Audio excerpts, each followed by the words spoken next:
Greetings, everyone. Yeah, you were probably beginning to think I wasn't going to get around to doing any Halloween reviews this year. Well, surprise! What are you kidding? This is me. Of course I'm going to do Halloween reviews. Yeah, the original plan was to do basically a bunch of movie reviews and such like I usually do this time of year, and then intersperse those with the retro episodes. But it's taken a little bit longer than I anticipated to actually put together the Halloween reviews this year, so it's just been a retro month so far for the most part. Anyway, here we are. I've got a whole pile of movies to talk about, a whole pile of DVDs, and yeah, so let's get to it. Did you hear that? What? Oh, I know where that's coming from. That's coming from downstairs in the crypt. Oh, you didn't know that I have a crypt? Well, of course I have a crypt. Why wouldn't I? Don't you? Anyway, let's head downstairs and see what's up, shall we?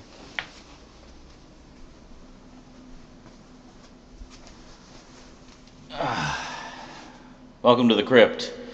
This is Sam. Yes, Sam the skeleton.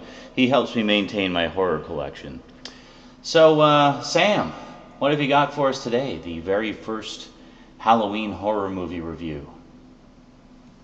Oh, should I just... I'm not trying to get fresh with you here. Oh, man. Are you sure you want us to start with this one?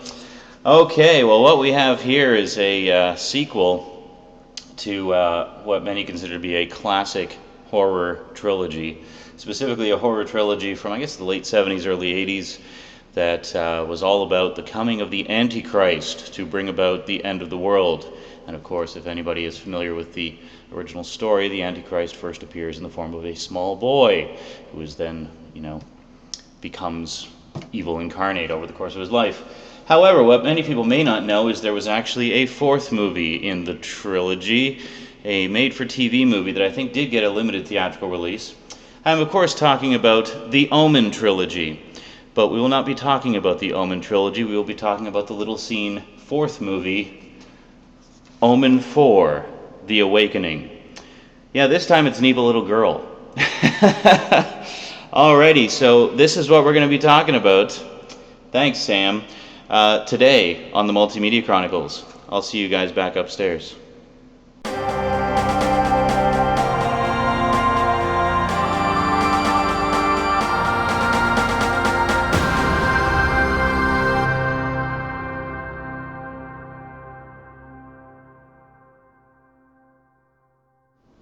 Welcome back.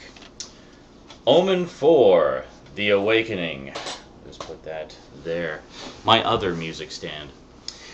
Yeah, well, as most of you are aware, the first three Omen films are considered modern classics of horror. And I actually did used to own all four of them on DVD many moons ago. And I liked the fact that the spines would line up nicely, except for the fact that this has French on it. But anyway, as to the movie itself, let's just say this. I went in with very low expectations, so having done so, I was actually kind of pleasantly surprised by some of it. Now, first off, I have to say the Omen 4 was actually done as a TV movie. Now, back in the late 80s, early 90s, this wasn't an uncommon practice. A lot of R-rated movie franchises would get TV movie sequels. It's kind of like today, how R-rated movie franchises will get PG-13 sequels or direct-to-home video sequels. Yeah, it was the same kind of principle, but of course the home video market hadn't really picked up yet, and yeah, so we would get TV movies, which basically meant that they would be even more watered down and made suitable for primetime viewing than a PG-13 or direct-to-home video sequel. I guess direct-to-home video is optimal because at least then you can do whatever the hell you want.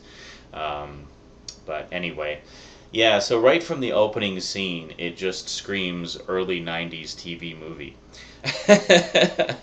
From the incredibly TV-style music score, Yet they, in addition to that, they actually steal tracks from the Omen 1 and 3, but not 2, oddly, and sort of shoehorn them into the movie at different parts. Now, to be fair, a couple of spots where they use that theme music is pretty, decent. It's well used. You use the standard, Omen theme that everybody knows, the ominous choir and stuff. But yeah. And those of you wondering, Omen 4 does actually fit into the continuity of the original trilogy. It is kind of shoehorned in, once again. I like to use that term a lot when something is forcibly made to fit something.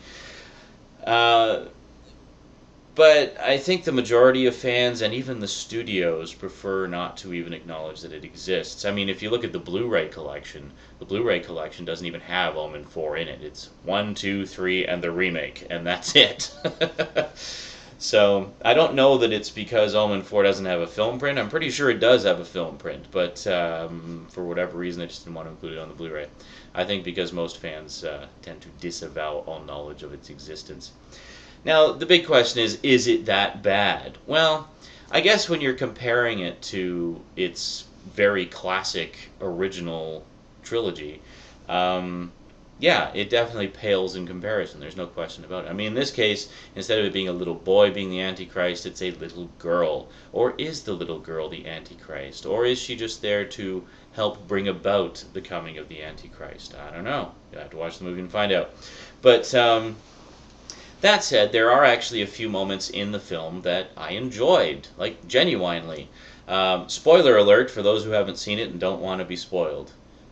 I need to say some spoilers here to at least properly describe the things I did like about it. Well, for example, all the little moments where the little girl is being evil. The funny thing is, okay, in the original, this is the big difference. In the original, the first and second ones in particular, when the kid is being evil and doing something, it's terrifying and it's horrifying and you feel bad for the person that the evil things are being done to. In this case, it's quite a bit different in tone. I mean, first off, it's not particularly scary or terrifying, but the evil things being done to people, they kind of deserve. You actually find yourself cheering on the girls, like, yeah, that bastard, he totally deserved that.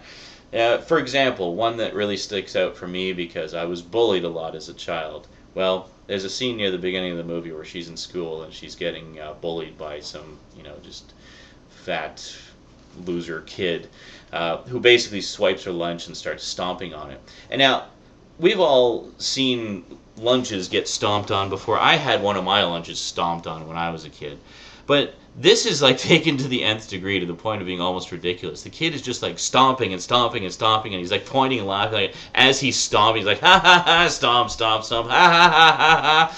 And it's just like taken to the nth extreme. So finally what happens is the little girl's just like looking at him, and she reaches down and picks up her lunchbox, closes it, and then smacks him upside the head with the lunchbox. And the whole time you're just like, yeah! That kid totally deserved a lunchbox beatdown. He was being a little dick! So, yeah. So I actually found myself laughing at that part. There's another part which is fantastic where she's got like this tutor social worker or something who's basically working with her to help her with her problems. And this woman is basically a new age hippie chick kind of thing. She wears like healing crystals and she's all into meditation and all this new age mumbo jumbo. So she takes the little girl to a psychic fair where some of her friends are and stuff. And it's basically just all new age bullshit all over the place. So, gee, is this an obvious statement of the old way versus the new way? Yeah, it was pretty ham-fisted symbolism there. But basically, what ends up happening is, through a series of accidents, the entire psychic fair goes up in flames, and a large percentage of the people there burn to death. And as the little girl's walking away, she just does the little smirk thing, like, like that Disaster Girl picture that was circulating around the internet for a while? Kind of like that. Yeah, she's like Disaster Girl. But, Yeah, that was another thing that I thought was good about it was the little girl. I thought she actually did a really good job, portraying this character and being the epitome of pure evil. I thought she did a great job, and she really, gave it her all. I should also mention that Faye Grant is in this. If that name sounds vaguely familiar, it's because Faye Grant played Julie in the original V miniseries and short-lived regular series which followed. And in this one, she's basically the little girl's mother. And while in V, she was a really strong resistance fighter, go-getter type character, in this one, she's basically the obligatory mother who senses there's something wrong with her little girl right from the moment go, and gradually goes batshit crazy over the course of the movie. Now, no discredit to Faye Grant. Faye Grant is a fine actress, and you could tell she really gave it her all, and she does her best with the material that she's given. But I think therein lies the problem. All the things I've described, that's the problem with Omen 4. It's not that it's not an entertaining film. It is a very entertaining film, and there's a lot of, just wonderful cheesy moments in there. But the problem with it is it doesn't work as horror. It's just not scary. I mean, the first two Omen films, which I think are frickin' masterpieces, those two are scary. They're wonderful, well-crafted films, beautifully written, beautifully acted, with some genuinely chilling set-piece moments in it. But Omen 4, while it has some entertaining set pieces, such as the aforementioned lunchbox beatdown and the torching of the psychic fair, it's not scary at all. There is a little bit of blood towards the end, like surprising actually, given that it was a TV movie. I was surprised by just how much blood there was in that scene. But it's not particularly gory, but whatever, I don't care, it doesn't need to be gory. But there's a decapitation scene in it, which, come on. You cannot do a decapitation scene in an Omen sequel because nothing will ever top the decapitation scene in the first one. Ever. You just don't go there. Like, it's like, what are you trying to do, the watered down TV movie? And it's a pathetic TV movie version of it too. Like, it hardly shows you anything. It's like, okay, if you're doing a TV movie, you're not allowed to show anything. Don't do a freaking decapitation, because you're just going to cheat your audience out of what they want to see. Your gorehound crowd. But I don't know. Anyway, I think Omen 4 is entertaining, but for all the wrong reasons. I mean, you're laughing at the badness, and you're enjoying watching the little girl doing horrible things to various stupid people that she encounters in her life. It's like, yeah, if I was that little girl and I had the powers of the Antichrist, that's probably what I would do to that person too. You should not be you should not be empathizing and relating to the main villain of the story. Like, there's something wrong with your movie when that's what's happening. So, yeah, anyway, that's pretty much Omen 4 in a nutshell. I found it far more entertaining than I was expecting to, but as I say, for all the wrong reasons. It is not scary. I only classify it as horror because it's part of a horror series, and there's a couple of nice little moments, I guess, but I mean, it really, really pales in comparison to the originals. I mean, if you want to check out The Omen, watch the first two. The third one I wasn't really all that thrilled with, to be honest. As much as I love Sam Neill, and I know he gave it his all, I just don't think it was particularly interesting or well done, especially in contrast to the first two, which were just brilliant.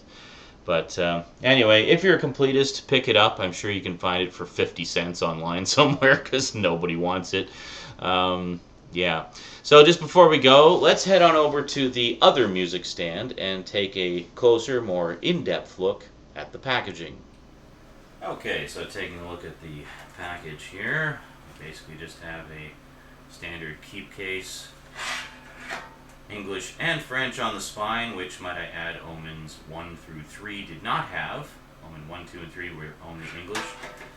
And then the back with a few pictures from the film there. I should note, you see the little girl here? This is the little girl from the movie, who looks nothing like the little girl on the cover. Now, you'd think that during production they would take care of things like publicity stills and artwork and whatnot, but no, apparently not. With the Omen 4, they did a poster way after the fact. I guess because I mean even though this was a TV movie originally, you'd think they would think ahead to international distribution and whatnot, where TV movies would often be shown theatrically. But whatever. Anyway, here's that mysterious other girl again on the disc art, and oh my God, an insert! Check that out. We have an insert that has the track listing on it, and then of course the erroneous girl in the poster. Yeah, she really looks nothing like the girl in the movie. The girl in the movie has more kind of like almost European looks, maybe a little Spanish. And then inside we have also another insert, which is an ad for some other horror movies. Let's just take a peek here.